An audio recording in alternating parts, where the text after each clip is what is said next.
Hello Gemini, Sun, Moon Rising, and Venus Signs. Kamusta kayo? Sana po ay nasa mabuti kayong kalagayan. Welcome back po sa Star Tarot at kung bago kayo dito, welcome din po kayo. Please subscribe, like, share my videos, and leave me a comment kung naka-resonate kayo. Thank you. So, Gemini, first card, we have talent guides. Ayan. So, maaari na you are seeking for guides, no? Ngayon, teachers, mentor, ganon, na po pwedeng makatulong sa'yo, no? Na mas ma-enhance mo pa yung mga talents mo, mas maging magaling ka pa, or po pwedeng madagdagan pa, no? Yung maaaring naghahanap ka din ng teachers na makakatulong sa'yo na mailabas mo pa yung iba mo pang talents, yung ganon, no? So, siguro, ano ka ngayon, you are excited to embrace what you've got, diba? So, we have the Goddess of Dreams. Ayan. So, mas malakas ngayon, no, Gemini, yung inyong receptivity. Mas malakas ngayon ang inyong mga intuitive abilities. Kaya, pay attention kayo sa mga mensahe na marireceive ninyo.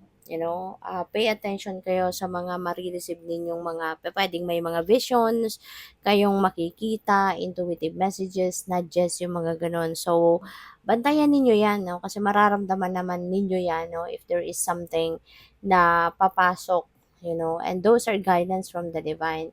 At ano yan, pwedeng sagot yan sa dasal mo, pwedeng may hinihingi kang sign, pwedeng may hinihingi kang confirmation about kung ano man, no? Yung gusto mong magkaroon ka ng siguradong direction, diba? So, pwedeng idadaan yan through your intuition or through vision, yung mga ganun. So, pay attention to that habang sa ngayon din malakas yung receptivity mo, malakas kumbaga yung radar mo, yung antenna mo, kaya pakinggan ninyo yan, no? Pansinin ninyo yan. Kasi, eto na, paalala na ito, heads up na ito sa iyo no? Na meron siyang papadala sa iyo na gabay, okay? So, what else? We have conscious steps, considered action and looking forward. So, this is nice na meron kayong pwedeng yung mga actions na to na gagawin mo, yung mga steps na to na gagawin mo towards whatever, pwede, no, na this is inspired by the messages or guidance that was sent to you by the divine. So, pwedeng yun na yun. Pwedeng itong mga steps na gagawin mo regarding siguro trabaho, or career mo, or business mo, or kung ano pa man, maaring yan ay inspired na by the guidance na binigay sa iyo ng universe. So, this is nice na you will be making plans siguro, no, sa kung ano man ang gagawin mo. Every step of the way, maaring napag-isipan mo na yan at sigurado ka na sa gagawin mo.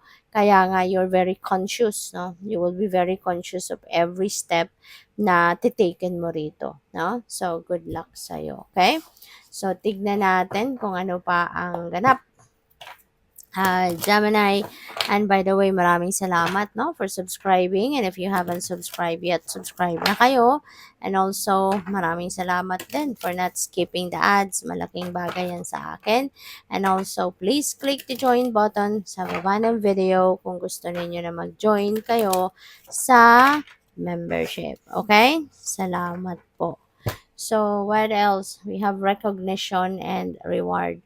Ayan, Gemini. So, see, recognition and reward, this could be something, that this is something that you will be rewarded, no? Maaaring pwedeng sa school ito, pwedeng sa special project mo yan, pwedeng sa trabaho mo, sa career mo, ganyan, pwedeng sa business na you will be rewarded as well for what you do, related sa inyong business, pwedeng ganon. So, however this resonates with you, pwedeng merong financial reward dito na may bibigay sa'yo. Aside from recognition, pwedeng merong financial reward ka dito. Na mabibigyan ka ng, alam mo yun, mabibigyan ka ng premyo because siguro ginalingan mo, 'di ba? So mabibigyan ka dito ng premyo that could also be bonus, 'di ba? Pupuwedeng pera, may financial ano dito, may monetary ah, reward na ibibigay sa'yo, puwedeng gano'n din ang sitwasyon diyan.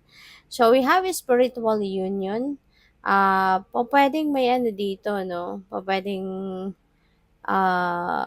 pupuwedeng relationship ito na mabubuo.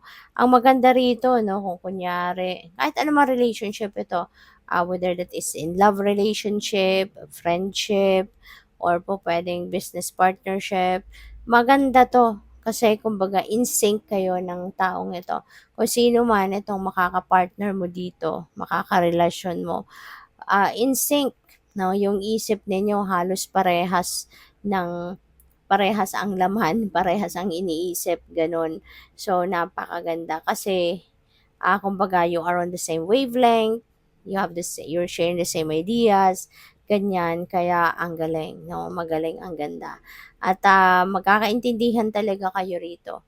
Parang ano kayo, eh, you will be sharing the same vision, you will be sharing the same idea, ganyan, no? Kaya, o pwedeng magandang samahan, there could be like symbiotic relationship talaga na mabubuo dito between you and that person. So, magandang relationship ang mabubuo rito. So, we have 6, victory and success. So, napakaganda, victory na, success pa, 'di ba? So, maaring isa isa ito 'no, sa tagumpay na 'yan. And pa puwedeng meron pang ibang mga areas of life na pagtatagumpayan ka or mas marami pang bagay. Kunyari sa trabaho ninyo baka meron pang iba, 'di ba, na pagtatagumpayan ka diyan. So, whatever the case may be, this is a time for victory and success, 'no. Panahon nito for you to celebrate, pat yourself on the back, congratulate yourself kasi this is the fruit of your labor na. This is bunga na ng inyong hard work, hindi ba? Kaya napakaganda ng sitwasyon na ito. So, also, pupuwede rin dito Gemini na yung mangyayari, could be may kasamang financial reward ito, pupuwedeng may kasamang promotion ito, pupuwedeng may kasamang salary increase ito kung hindi man promotion, yung mga gano'n. As in talagang papunta ka, sa pag-asenso. Maaaring yung victory na 'to, yung success na 'to is going to open up new doors para sa'yo, para sa mas marami pang oportunidad kung saan mapupunta ka talaga sa tugatog ng inyong tagumpay. Kaya congrats sa iyo. So, memories of love at, with all this tagumpay na makakamit mo, parang inaalay mo din ito sa mga mahal mo sa buhay na maaaring nag-passed on na on the other side. Maaari na meron ditong mga meron ditong mga naaalala ka, na mga, tao na pupuwedeng naging parte ng buhay mo in the past na siguro laging lagi mong nagiging karamay, lagi mong kasama sa buhay, ganyan, 'no? At, ngayon naaalala mo with all these, successes na ma-achieve mo sa ngayon, parang inaalay mo 'yan sa kanila. Kaya naaalala mo sila because for sure, these people who passed on na on the other side has, parang napakalaking contribution din sa buhay mo kung bakit ka napunta sa tagumpay na ito. So, good luck sa'yo. Thank you for watching. Love and light. Namaste.